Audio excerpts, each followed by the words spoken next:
When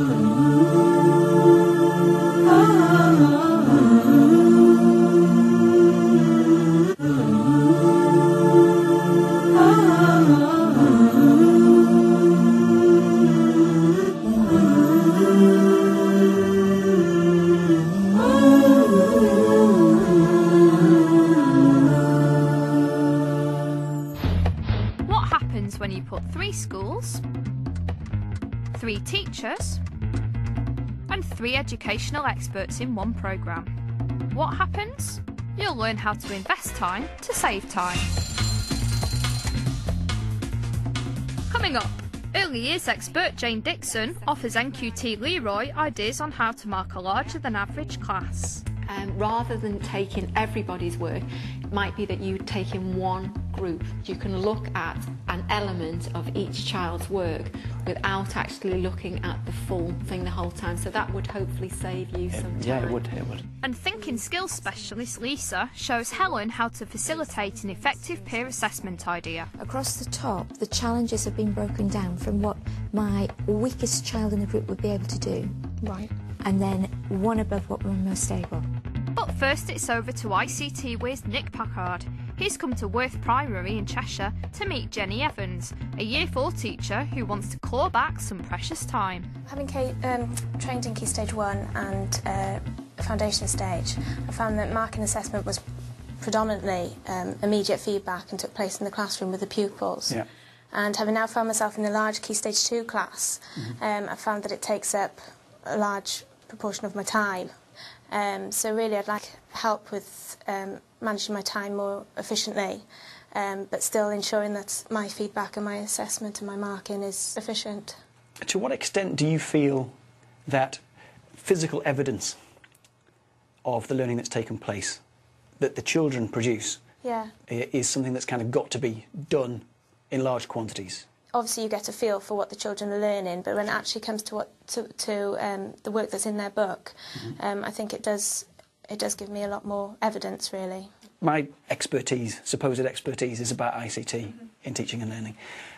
Obviously computers are a very good way of capturing bits of evidence that are quite difficult to record in other ways. I mean, if you've got a digital camera in your classroom and you can take a photograph of something that someone is doing or has done, it gives you very instant evidence, and that could be quite a nice one to do, because you could take that shot, stick it onto your laptop, and you've got that. You can tag a piece of information to it about the context and the person and the date.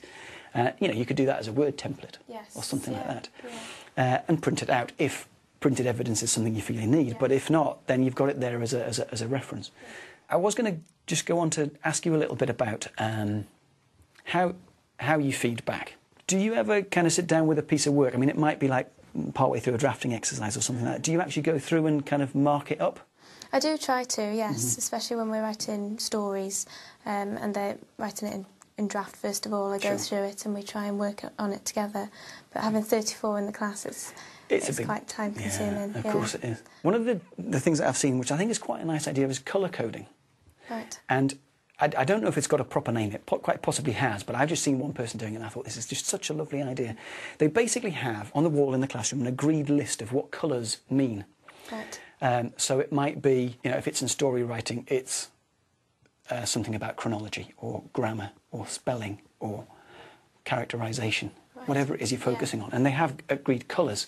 And rather than the teacher sitting down and writing on, I think you need to do such and such, they just put a green highlighter over it. And the child knows, I've got to think about grammar, because grammar's green.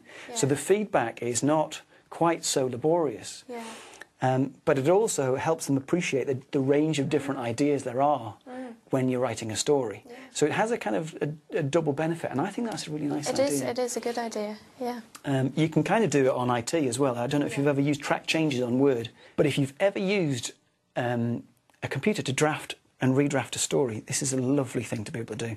If you want to have a look what that looks like, hit that button, and all I have to do here is say, right, I don't want that. Delete it. Oh. And there it shows what I just deleted. Brilliant. Oh, I don't know. I wasn't aware of this. If I add this in here, it shows different colour and the formatting changes that I've made. Brilliant. And you can have a look at that with the markup or this little window up here says, actually, I just want to see what the final result looks like, and it takes the changes away. So you get beginning, process, end. Excellent. It may never happen in your class that you actually use Word for drafting and redrafting, but if you were to, I think that's quite a nice little way of managing the process for you. For copies of these resources and more of Nick's ideas, log on to our website at www.teachers.tv.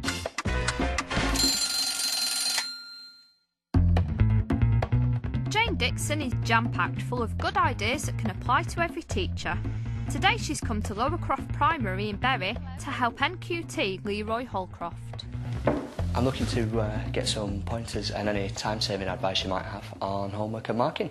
Right, because I believe you're coming here full-time in September. I am taking on Year 5 as of September. Right, with a class of 36, is that right? It's 35 or 36, yeah.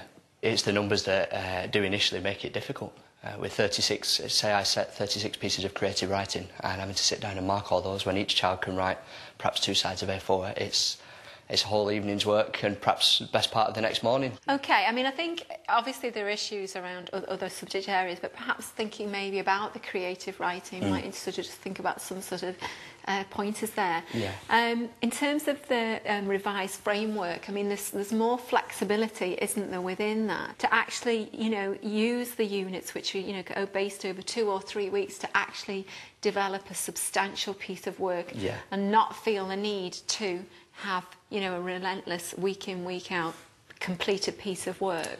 But it's actually bite-sized pieces, chunks that, you know, children can manage. So the first piece might be research, so you might actually ask the children to just research a setting, for example, and then when they bring that in, as you're developing over the 2 to 3 weeks, the next time, you know, they bring it in and then it links straight into their work. Right. And then again the same with drafting. They might do a first draft and you might decide that that's the place where you want to use peer assessment, and I notice that you do that, which is an excellent, but it also helps you in terms of marking, obviously. So I think it would be worth your while investing time at the beginning of the year teaching the children some real skills in assessment for learning. When you've got that secure and you think the children are doing a good job, I actually think that should enable you to feel I don't have to double up now in everything. Rather than taking everybody's work, it might be that you take in one group,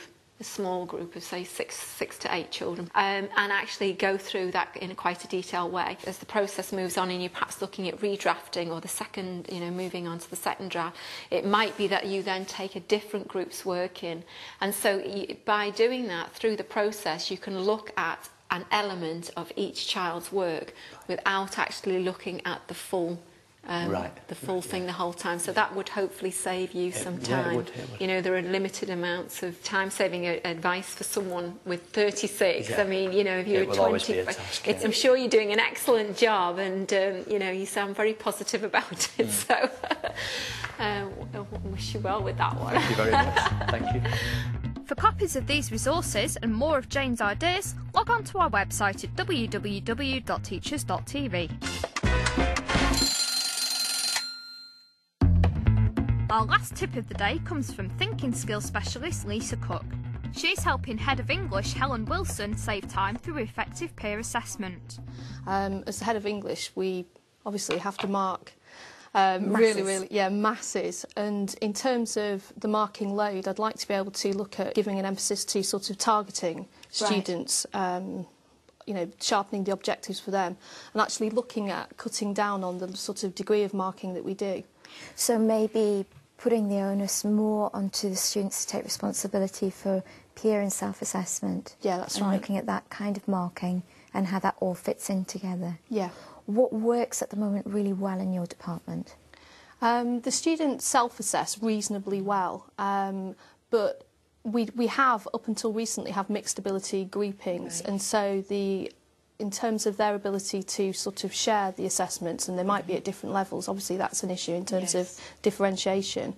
But with the sets, we've been able to sort of target particular groups of students to work together in teams. Right. And do you actively teach them those self and peer assessment skills from, say, Year 7 through, or is it something you pick up at GCSE? We do, but obviously with English, the nature of English, the actual, the language, you know, even though you break it down and there's help sheets and all the rest of it, that can be quite challenging for them. And the actual process of getting them to be more reflective can be quite difficult. So getting them to slow down in that process and to place the value on what you would like them to place the value on. Now, when I came into your classroom, I could see that you had the learning ladders, you use Bloom's taxonomy, and so that's something that the children are familiar with when they're talking about their work. But I think it's ideas on how you break that down so it's more accessible. You know, as a department, we try and push key words like evaluate, what does that mean, and unpick that. And we try and have the grade boundaries at the side of the actual skills that the students are trying to access to be able to identify for them how they're actually moving up the skills process. So they're developing a language for learning as they progress through. So you have a really cohesive approach to marking already. Yeah. Right. One of the ideas I'd like to talk to you about is similar to your learning ladder, but it's called a learning road. The concept that works here is explanation. Across the top, the challenges have been broken down from what my weakest child in the group would be able to do. Right. And then one above what we're most able. So that whatever point they access on this learning road, the aim is to move them 1 or 2 places to the right, not necessarily to get all the way to the top. Right.